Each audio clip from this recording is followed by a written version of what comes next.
देसाईगंज तालुक्यातील जनतेची अवस्था बिकट, ना सुविधा ना दिलासा। गडचिरोली जिल्ह्यातील व्यापारींगरीत नाव कमावलेल्या देसाईगंज तालुक्यातील कंट्रोल पॉइंट बस स्टॉप येथे सर्वसामान्यांसाठी कोणतीही सुविधा नाही। या ठिकाणी सर्वसामान्य नागरिकांची व विद्यार्थ्यांची रोजच वर्दळ असते। बहुतांश नागरिकांची वर्दळ असते। तालुक्याच्या ठिकाणी ये-जा असते।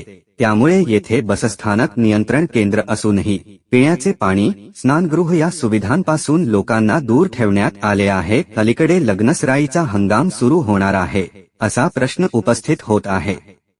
अशी परिस्थिती तालुक्यातून मोठ्या प्रमाणात नागरिकांची ये-जा करावी लागते। वरती उन्हाळाही सुरू झाला आहे। या नियंत्रण केंद्रावर जनतेसाठी पंखे किंवा कूलरची सुविधा नाही।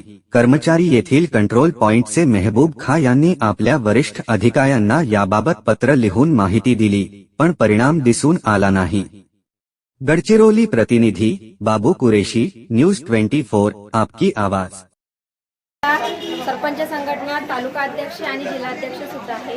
वडसा तालुक्यामध्ये बरेच दिवसापासून आमच्या एसटी महामंडळाची जो बसस्थानक आहे, प्रवासी निवारण स्थान आहे, त्या ठिकाणी कुठल्याही प्रकारची सोय नाही आहे। आणि आता उन्हाळ्याचे दिवस सुरू झालेले असल्यामुळे या ठिकाणी पिण्याची पाण्याची सोय सुद्धा नाही आहे आणि वरती पंखे सुद्धा नाही आहे।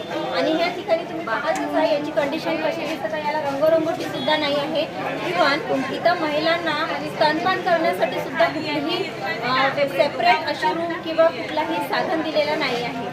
तसेच महिलांच्या सुरक्षतेसाठी इथं कुठल्याच प्रकारची सोय केलेली नाही। त्यांना बसण्यासाठी किंवा त्यांच्या निवारणासाठी इथं कुठल्याच प्रकारची सोय या ठिकाणी आहे नाही।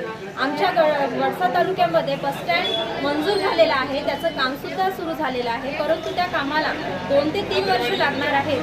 तोपर्यंत या बसस्थानकाची, या निवारस्थानाची थोड्या प्रमाणात सुधारणा करण्यात यावी आणि बस प्रवाशांना सोयीस्कर होतील अशा प्रकारचं या ठिकाणी नियोजन करून देण्यात यावं, एवढीच माझी सर्व जनतेच्या वतीने विनंती शासनाला राहणार आहे। महिलांसाठी या ठिकाणी शौचालयाची सोय नाही आहे आणि ती महिलांसाठी शौचालयाची सोय असणे अत्यंत आवश्यक आहे, कारण की इथं कॉलेजच्या मुली, प्रवासी महिला ह्या मोठ्या प्रमाणामध्ये इथं वाट पाहत असतात बसची, त्यामुळे त्यांना शौचालयाची, स्त्री मूत्रघराची इथं सोय करून देणे अत्यंत आवश्यक आहे।